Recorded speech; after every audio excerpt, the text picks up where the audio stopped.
அதுக்கப்புறம் தமிழ் தாத்தா என்று அனைவராலும் அன்பாக அழைக்கப்படுபவர் யார்? 4 விடை கொடுத்திருக்காங்க.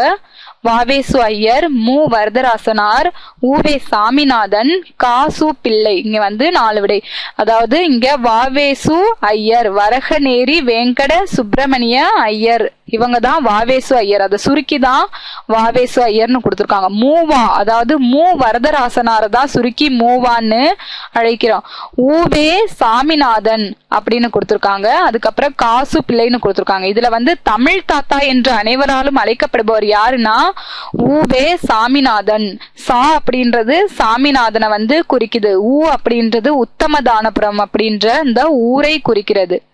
வே அப்படின்றது அவருடைய தந்தையார் பேரான வெங்கட சுப்பு என்ற பேரை குறிக்குது. இதுல தமிழ் தாத்தா யாரு அப்படின்னா ஊவேசா.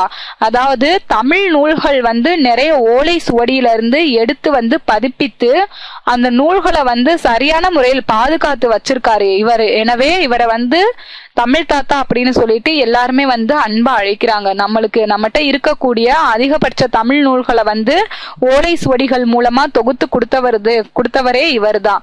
எனவே இவர் இல்லாட்டி நிறைய நூல்கள் அழிஞ்சு போயிருக்கும். எனவே இவரை தமிழ் தாத்தா அப்படின்னு சொல்லிட்டு அன்பா அழைக்கிறாங்க.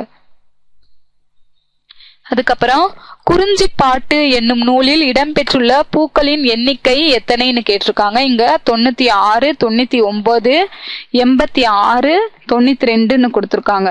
இங்க நிறைய பேருக்கு 96, 99 அப்படின்னு கொஞ்சம் கன்ஃபியூஸா இருக்கும். ஆனா சரியான விடை எது அப்படின்னு பார்த்தோம்னா 99. ஏன் 96? அதாவது ஊவே சாமிநாதர் ஐயர் தான் இதை தொகுத்திருக்காரு, அதாவது பதிப்பிச்சிருக்காரு. ஓலை சுவடியை எடுத்து அந்த ஓலை சுவடிகள்ல இருக்கக்கூடிய அந்த நூல்களை பதிச்சிருக்காரு.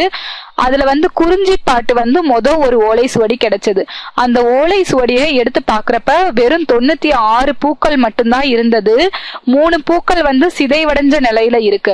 ஆனா ஊவே சாமிநாதன் ஐயர் என்ன பண்ணாரு அப்படின்னா அதை அப்படியே வச்சிருந்தாரு. அந்த 3 பூக்கள் என்ன பூக்கள்னு தெரியல. 96 பூக்கள் இருக்கக்கூடிய அந்த ஓலை சுவடி மட்டும்தான் அவருக்கு கிடைச்சது.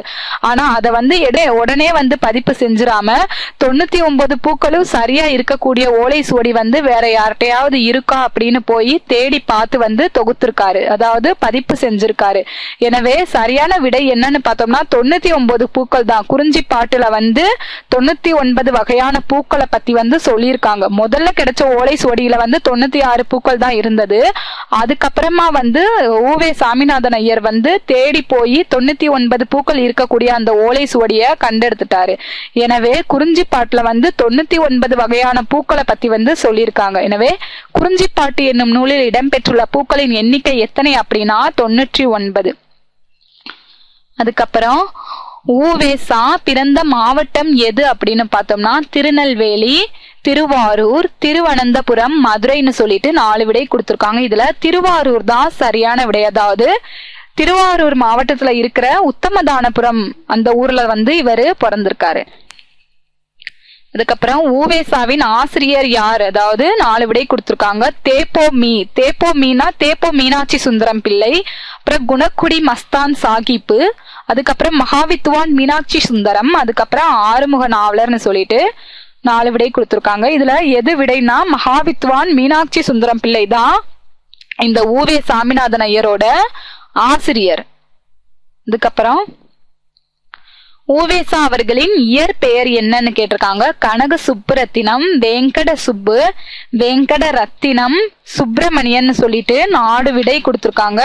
இதுல வெங்கட ரத்தினம் தான் சரியான விடை. வெங்கட சுப்புன்றது ஊவே சாமிநாதனுடைய அப்பாவுடைய பெயர், தந்தையார் பெயர் தான் வெங்கட சுப்பு. எனவே ஊவேசா அவர்களின் இயற்பெயர் என்னன்னு பார்த்தோம்னா வெங்கட ரத்தினம். அதுக்கப்புறம் ஊவே சாமிநாத ஐயர் பிறந்த ஆண்டு எதுன்னு பார்த்தா 4 விடை கொடுத்திருக்காங்க. 1845, 1895, 1855, 1942. இதுல அவர் பிறந்த ஆண்டு எதுன்னு பார்த்தா 1855 தான் சரியான விடை. இங்க இருக்கக்கூடிய 1942 ஊவே சாமிநாதன் மறைந்த ஆண்டு. எனவே பிறந்த ஆண்டு எது அப்படின்னா 1855 தான் சரியான விடை. அதுக்கப்புறம் ஊவே சாமிநாதன் மறைந்த ஆண்டு எதுன்னு கேட்டிருக்காங்க. 1944, 1942, 1895, 1855 கொடுத்திருக்காங்க. இங்க 1945 தான் அவர் மறைந்த ஆண்டு. பிறந்த ஆண்டு வந்து 1855. எனவே 1942 அவரு மறைந்த ஆண்டு. இதுக்கப்புறம் ஊவேசா பிறந்த ஊர் எதுன்னு கேட்டிருக்காங்க. ஊ அப்படின்றது அவருடைய ஊரை குறிக்குது. இங்க வந்து ஊழ ஆரம்பிக்கிற எல்லா ஊரை பத்தியும் இங்க, அதாவது ஊழ ஆரம்பிக்கிற ஊரகளாயா இங்க வந்து கொடுத்திருக்காங்க. வந்து ஊவேசா பிறந்த ஊர் உத்தமதானபுரம், உத்தங்குடி, உறையூர், உசிலம்பட்டின்னு சொல்லிட்டு 4 விடை கொடுத்திருக்காங்க. இதுல வந்து இவர் பிறந்த ஊர் எதுன்னு பார்த்தோம்னா உத்தமதானபுரம் தான் சரியான விடை. அதாவது திருநெல்வேலி மாவட்டத்துல இருக்கிற உத்தமதானபுரத்துல வந்து இவரு பிறந்திருக்காரு. இங்க வந்து ஊவேசா, இந்த ஊ வந்து உத்தமதானபுரத்தை வந்து குறிக்குது. ஆனா இங்க எல்லாமே ஊழ ஆரம்பிக்கிறனால குழப்பம் ஏற்பட வாய்ப்பு இருக்கு. திருநெல்வேலி மாவட்டத்துல இருக்கிற ஊர் எது அப்படின்னு பார்த்தோம்னா உத்தமதானபுரம். எனவே திருநெல்வேலி மாவட்டத்துல இருக்கக்கூடிய உத்தமதானபுரத்துல இவரு பிறந்திருக்காரு. இதுக்கப்புறம் சாமிநாதன் என்ற பெயர் ஊவேசா அவர்களுக்கு யாரால் இடப்பட்டது அப்படின்னு கேட்டிருக்காங்க. சாமிநாதன், ஊவே சாமிநாதன், இது வந்து 4 விடை கொடுத்திருக்காங்க. ஆசிரியர், தாயார், தந்தையார், பாட்டனார்னு சொல்லிட்டு 4 விடை கொடுத்திருக்காங்க. அவரோட இயற்பெயர் என்னது அப்படின்னா வெங்கட ரத்தினம். அது வந்து தாய் தந்தையாரால இடப்பட்ட பெயர் தான் இயற்பெயர். அதுக்கப்புறம் ஆசிரியரால் வழங்கப்பட்ட பெயர் தான் இந்த சாமிநாதன் அப்படின்ற பெயர். ஆசிரியர் யாருன்னா மகாவித்வான் மீனாட்சி சுந்தரம் பிள்ளை. மகாவித்வான் மீனாட்சி சுந்தரம் பிள்ளை என்று சொல்லக்கூடிய அந்த ஆசிரியரால் அவருக்கு இடப்பட்ட பெயர் தான் சாமிநாதன். எனவே சாமிநாதன் என்ற பெயர் ஊவேசா அவர்களுக்கு யாரால் இடப்பட்டது அப்படின்னா ஆசிரியர். அதுக்கப்புறம் ஊவேசாவின் தந்தையார் பெயர் என்னங்க? 4 விடை கொடுத்திருக்காங்க. வெங்கட ரத்தினம், வெங்கடசாமி, வெங்கட சுப்பு, வெங்கட சுந்தரம். வே அப்படின்றது அதாவது உத்தமதானபுரம், வெங்கட சுப்பு, சாமிநாதன் அப்படின்ற சுருக்கம் தான் ஊவேசா. எனவே இந்த வே வந்து யார குறிக்குது அப்படின்னா தந்தையார வந்து குறிக்குது. தந்தையார் பேர் என்னன்னு பார்த்தோம்னா வெங்கட சுப்பு. எனவே ஊவேசாவின் தந்தையார் பேர் வெங்கட சுப்பு. வெங்கட ரத்தினம் வந்து அவருடைய இயற்பெயர். ஊவே சாமிநாத ஐயருடைய இயற்பெயர் வெங்கட ரத்தினம். அவருடைய தந்தையார் பேர் என்னன்னு பார்த்தோம்னா வெங்கட சுப்பு. அதுக்கப்புறம் ஊவேசா தன் வாழ்க்கை வரலாற்றை எந்த இதழில் வெளியிட்டார்? 4 விடை கொடுத்திருக்காங்க. குமுதம், ஆனந்த விகடன், குங்குமம், நவசக்தி. அதாவது ஊவேசா வந்து என் சரிதம் என்று சொல்லக்கூடிய அவருடைய வாழ்க்கை வரலாற்றை வந்து ஆனந்த விகடன் என்ற பத்திரிகையில வந்து ஒரு தொடரா வந்து அவரு கொடுத்தாரு. அதாவது அவரையே எழுதி வந்து ஆனந்த விகடன் என்று சொல்லக்கூடிய இதழ்ல வந்து வாரம் மாதம் அப்படின்ற ஒரு கணக்குல வந்து ஒரு தொடரா வந்து வெளியிடுறாரு ஊவேசா. எனவே அவரு தன்னோட வாழ்க்கை வரலாற்றை வெளியிட்ட இதழ் எது அப்படின்னு பார்த்தோம்னா ஆனந்த விகடன். அதுக்கப்புறம் ஊவேசா அவர்களின் வாழ்க்கை வரலாறு எப்பேரில் நூலாக வந்தது? அதாவது நிறைய அறிஞர்கள், கவிஞர்கள், பாவலர்கள் எல்லாம் என்ன பண்ணுவாங்க அப்படின்னா தன்னோட வாழ்க்கை வரலாறை வந்து எழுதுவாங்க. அவங்களே எழுதுவாங்க. அதாவது தங்களுடைய சுயசரிதையை எழுதுறது. அவங்க வந்து ஒவ்வொருத்தவங்க ஒவ்வொரு பேர்ல வந்து அந்த சுயசரிதைய எழுதுவாங்க. இதுல வந்து ஊவேசா அவர்களோட வாழ்க்கை வரலாறு வந்து எந்த பேர்ல வெளிவந்தது அப்படின்னா என் சரிதம் அப்படின்ற பேர்ல வந்து வெளிவந்தது. இன்னும் நிறைய அறிஞர்கள் வந்து சுயசரிதை, என் சரிதை, என் கதை, தன் குறிப்பு அப்படின்ற பேர்ல எல்லாம் வந்து வெளியிட்டு இருக்காங்க. இங்க 4 விடை கொடுத்திருக்காங்க. என் சரிதம், என் கதை, சுயசரிதை, தன் குறிப்புன்னு சொல்லிட்டு இங்க என் சரிதம் தான் சரியான விடை. இந்த என் கதை அப்படின்றது நாமக்கல் கவிஞர் வந்து தன்னோட வாழ்க்கை வரலாறு எழுதினது வந்து என் கதை அப்படின்ற பேர்ல. இங்க கேட்டிருக்கிறது வந்து ஊவே சாமிநாதன் அவர்களின் வாழ்க்கை வரலாறு எப்பேரில் நூலாக வெளிவந்தது அப்படின்றனால என் சரிதம் தான் சரியான விடை. அதுக்கப்புறம் டாக்டர் ஊவேசா நூல் நிலையம் எந்த ஆண்டு நிறுவப்பட்டது அப்படின்னு கேட்டிருக்காங்க. 1942, 1940, 1945, அதுக்கப்புறம் 1947 அப்படின்னு இங்க 4 விடை கொடுத்திருக்காங்க. சரியான விடை எது அப்படின்னு பார்த்தோம் அப்படின்னா 1942. அதாவது ஊவே சாமிநாதன் ஐயர் மறைந்த அதே ஆண்டுதான் அவருக்காக அவரோட பேர்ல வந்து ஒரு நூல் நிலையம் வந்து நிறுவப்பட்டது. எனவே 1942 வந்து ஊவே சாமிநாதன் ஐயர் வந்து மறைந்த ஆண்டு. அவர் மறைந்த ஆண்டுலேயே தான் நூல் நிலையம் வந்து நிறுவப்பட்டது. அதுக்கப்புறம் டாக்டர் உவேசா அவர்களின் பெயரால் அமைக்கப்பட்ட நூல் நிலையம் எங்கு உள்ளது? அவரோட பேர்ல வந்து அமைக்கப்பட்ட நூல் நிலையம் வந்து எங்க இருக்குன்னு கேட்டிருக்காங்க. திருவாரூர், மதுரை, சென்னை, திருச்சின்னு 4 விடை கொடுத்திருக்காங்க. அவரோட பேர்ல வந்து அமைக்கப்பட்ட நூல் நிலையம் வந்து சென்னையில வந்து அமைக்கப்பட்டுள்ளது. அதுக்கப்புறம் நடுவண் அரசால் வெளியிடப்பட்ட உவேசா அவர்களின் அஞ்சல் தலை எந்த ஆண்டு வெளியிடப்பட்டது அப்படின்னு கேட்டிருக்காங்க. இங்க 4 விடை கொடுத்திருக்காங்க. 2006, 2010, 2004, 2000 அப்படின்னு சொல்லக்கூடிய 4 விடைகள் வந்து இங்க கொடுத்திருக்காங்க. இங்க சரியான விடை எது அப்படின்னு பார்த்தோம்னா 2006. அதாவது உவேசா அவர்கள் செஞ்ச அந்த தமிழ் பணியை வந்து பாராட்டி நடுவண் அரசு வந்து அவங்களுக்கு வந்து அஞ்சல் தலை, அதாவது வாழ்க்கையில வந்து உயர்ந்த லட்சியத்தை உடையவர்களுக்கும் நிறைய பணி சமூக தொண்டு செய்தவர்களையும் தான் அஞ்சல் தலையில வந்து வெளியிடுவாங்க. அந்த வகையில உவேசா அவர்களோட அஞ்சல் தலை வந்து நடுவண் அரசால் வந்து வெளியிடப்பட்டது. வெளியிடப்பட்ட ஆண்டு எது அப்படின்னு பார்த்தோம்னா 2006. அதுக்கப்புறம் கீழ்காண்பனவற்றுள் 10 பாட்டு நூல்களை சார்ந்தது எதுன்னு கேட்டிருக்காங்க. இங்க 4 விடை கொடுத்திருக்காங்க. புறநானூறு, கலித்தொகை, பரிபாடல், குறிஞ்சிப்பாட்டு அப்படின்னு சொல்லிட்டு இந்த 3மே மேல இருக்கக்கூடிய இந்த புறநானூறு, கலித்தொகை, பரிபாடல் இந்த 3மே 8 தொகை நூல்களை வந்து சார்ந்தது. குறிஞ்சிப்பாட்டு தான் 10 பாட்டு நூல்களை சார்ந்தது.